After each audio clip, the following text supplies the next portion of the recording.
Today we are going to be covering how World War I began, and this lecture is related to section 7.1 in your textbook. The first thing you have to know is that during the late 1800s and into the early 1900s, all across Europe, major powers were making alliances. The great powers of the era were Britain, France, Germany, Austria-Hungary, Italy, and Russia. The alliances created by these nations evolved into two major sides: the Triple Alliance, formed in 1882, or the Central Powers of Germany, Italy, and Austria, and the Triple Entente of 1904, or known as the Allied Powers of France, Britain, and Russia. This map shows the different sides in World War I. The purple indicates the Central Powers, led by Germany and Austria-Hungary. Note that Italy will end up entering the war on the side of the Allies instead of the Central Powers. The orange color shows the Allied Powers, or Triple Entente, led by Britain, France, and Russia. Lastly, blue shows neutral nations during the war.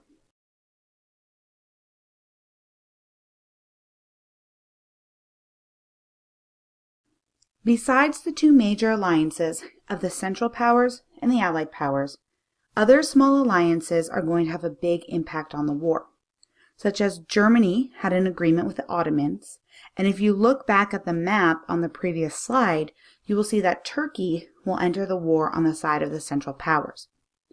Britain had pledged to protect Belgium's right to maintain neutral status during conflicts. The Central Powers' invasion of Belgium during the early stages of the war is the major reason Britain will become involved in the first place. So keep this alliance in mind, as it will be very important to understand British involvement in World War I. Italy and France had a secret alliance signed in 1902, stating that Italy promised to remain neutral if a conflict erupted with France in Europe.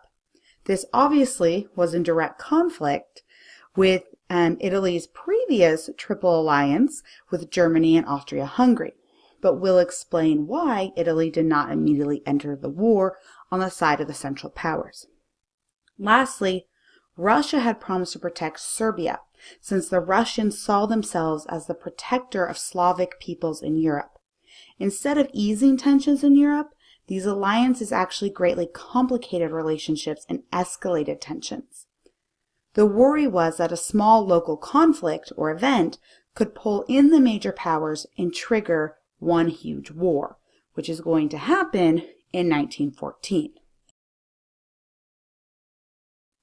World War I had four main causes. Note, MAIN is an acronym, so each letter, M-A-I-N, is going to stand for a different cause of the war. The first was M, militarism, and a growing arms race in Europe. The late 1800s saw a rise in militarism, or the glorification of the military. Due to this ideology, building up a country's armed forces became key and dominated national policy. The great powers began to invest heavily in their militaries. There was also a fierce competition starting in the early 1900s between Britain and Germany for naval supremacy, a title which Britain had long held and Germany was eager to challenge. This led to both Germany and Britain building up their naval forces with the latest technology of the era, investing in battleships and new submarines, or in Germany, U-boats. The next main reason for World War I was imperialism. Since German unification under Otto von Bismarck, Germany had become an economic powerhouse, rivaling old established powers like Britain. As European nations began to compete for colonies in Africa and Asia due to imperialism, these nations would feel threatened by each other's resources. In the late 1800s, Italy and Germany joined in the global competition for colonies, competing with the large empires of France and Britain. To Germany, Russia was also a huge looming threat. Even though Russia didn't have a vast overseas empire like the British or French, their own country's massive territory and large population were seen as a threat to the growing Germany. The last cause of World War I was nationalism. During this era, there is an increase in aggressive nationalism. A reading from the last chapter coined the term jingoism, which leads to a warlike foreign policy. Germans were very proud of their newly unified and powerful nation, with its massive economy and military. Meanwhile, the French were still angry at the Germans for their humiliating losses in the 1871 Franco-Prussian War, where they had lost the French territories of Alsace and Lorraine to Germany. In Eastern Europe, Russia was sponsoring the nationalist movement of Pan-Slavism, which promoted Slavic peoples, and as the largest Slavic state, Russia was committed to defending all smaller Slavic nations in Europe. Russia will support Serbia against the Austro-Hungarian Empire, in part due to its belief in Pan-Slavism. Austria-Hungary was a large multi-ethnic empire, and parts of its southern territory, known as the Balkans, were becoming increasingly unsettled as Slavic peoples were demanding independence from Austrian control based on nationalist ideas. The ancient Ottoman Empire was facing huge internal threats by the early 1900s, with many groups rising up in open rebellion against Ottoman control, like in Greece and Bulgaria. These nationalist uprisings are why in 1914, the Balkan region of southern Europe was nicknamed the Powder Keg. Otto von Bismarck was quoted in 1888 as saying, "One day, the great European war will come out of some damned foolish thing in the Balkans." Unfortunately, he is going to be proved correct. Here is a map of the Austro-Hungarian Empire. The right-hand picture is very important to understanding the nationalist threats within Europe. Within their empire, the Austrians represented 10 different nationalities, and by 1914, many of these people were eager for independence and nations of their own. Remember in our last unit, we covered how languages can be a component of nationalism. This map shows the different language families of Europe. Note the orange nations. These are Slavic language countries and the areas that Russia will see itself as the protector of. The area to the east of Italy is known as the Balkans, and much of that territory at this time was under Austrian control. So to summarize, there are 4 main causes of World War I. M is for militarism, A is for the alliance system, I is for imperialism, and N is for nationalism. Remember that acronym, MAIN, and you will know the causes of World War I.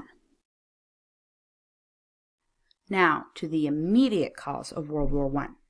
On June 28, 1914, the Archduke of Austria, Franz Ferdinand, was assassinated while visiting Sarajevo, the capital of Bosnia. Serbian nationalists had been angered by the news that the Archduke was planning a visit, and members of the Serbian terrorist group, the Black Hand, decided to use this royal visit as a chance to spark a nationalist revolt. On June 28th, while riding in an open-air car, the Serbian Black Hand terrorist Gavrilo Princip shot and killed both the Archduke Franz Ferdinand and his wife, the Duchess Sophie. Now, this assassination did not go as planned. It is actually shocking that it happened at all given the bungled circumstances. So 6 Black Hand assassins headed out on June 28th with a plot to kill the heir to the Austrian throne. The first 2 assassins failed to act and just let the royal motorcade pass without incident. Then the 3rd assassin stepped out in front of the Archduke's car. He throws a bomb at the Archduke's car. However, it rolls off the back of the car and then explodes the vehicle behind the Archduke's. This assassin, seeing what happened, proceeds to swallow a cyanide pill and jump into a nearby river. His suicide attempt failed. The cyanide only produced vomiting, and the river was only 13 centimeters deep due to drought. The police then drag him out of the river, where he is promptly beaten in the street by locals. So, as the royal motorcade sped away from the bombing, the last 3 Black Hand members also failed to act. The royals later in the day decide they want to go to the hospital to visit the injured people from the earlier car bombing. Assassin Gavrilo Princip took up a position outside a local market, waiting for the royal procession to pass. What you need to realize is that the royal motorcade route had been published ahead of time, and Princip was taking a position where he knew the route was planning to pass. However, this was not the correct route for the royals to go to the hospital. The royal driver mistakenly turned down the pre-planned street, and as he did, the car behind calls out to them and says, "Hey, you're going the wrong direction for the hospital. You need to turn around." The Archduke's car stops in the street, attempts to turn around. It's at this moment that Gavrilo Princip steps off the sidewalk, runs up to the car, and shoots twice. He shot both the Archduke and his wife. Both Franz Ferdinand and Sophie die en route to the hospital, and it's reported that Franz Ferdinand's last words were, "Sophie, Sophie, don't die. Live for our children." Here are pictures of the assassin, Gavrilo Princip, the Archduke and Duchess, and a newspaper from the day after the assassinations.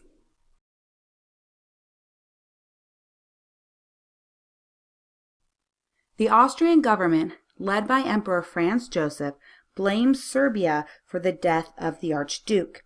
Meanwhile, in Germany, Austria's ally, Kaiser William II urged Austria to take action against Serbia. Germany essentially gave Austria a blank check, or said they would support Austria in any action they wanted to take. Backed with the support of Germany, Austria-Hungary sent Serbia a harsh ultimatum, saying Serbia must end all anti-Austrian agitation, punish any Serbians involved in the assassination plot, and allow Austria-Hungary to join in the murder investigation and trials. Austria then gave Serbia 48 hours to comply. Serbia agreed to most, but not all, of Austria's demands. With this partial refusal as justification, Austria-Hungary declared war on Serbia July 28, 1914. When it received Austria's ultimatum, Serbia naturally turned to its ally and defender, Russia. Tsar Nicholas II of Russia urged Austria to ease its demands and back down off Serbia. When this failed, Russia began mobilizing its forces. In response to Russian mobilization, on August 1st, 1914, Germany declared war on Russia. Russia then appealed to its ally France, who saw this as a chance to get revenge on Germany for its losses in the Franco-Prussian War and regain Alsace and Lorraine. Germany responded by demanding France stay out of the conflict, to which France refused, and Germany then also declared war on France. As already stated, at the start of the war, both Britain and Italy remained neutral and hadn't taken any sides. Germany feared a two-front war, meaning they would have Russia attacking on their eastern border and France attacking from the west. To avoid a costly two-front war, Germany devised a plan to try to knock out France before they could even get involved, and therefore they would only need to focus on Russia. This plan was called the Schlieffen Plan. It assumed that Russia would be slow to mobilize and move its outdated army, and while waiting, France would be an easy target to take down before the Russians could arrive. To get the quickest victory over France, Germany decided it would need to invade Belgium and swiftly move south to take Paris, the capital of France, and home to the majority of French forces. The Germans embarked on the Schlieffen Plan August 3, 1914, and invaded Belgium. The German invasion of Belgium, however, violated a treaty signed with Britain. Outraged by the invasion of Belgium, Britain declared war on Germany one day later on August 4, 1914. Here are maps outlining the German Schlieffen Plan. Note how German forces would use Belgium to swoop down quickly into northern France.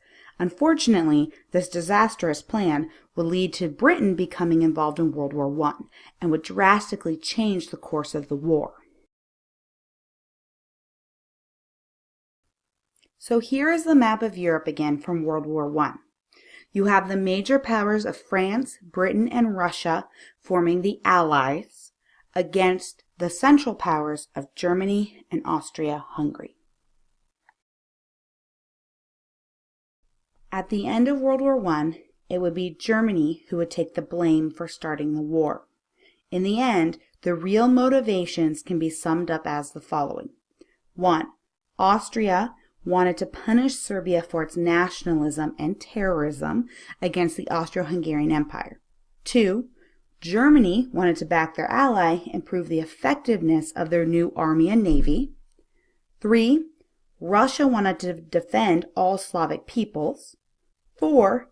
France didn't want to face Germany alone and also wanted revenge for the Franco-Prussian War. And 5.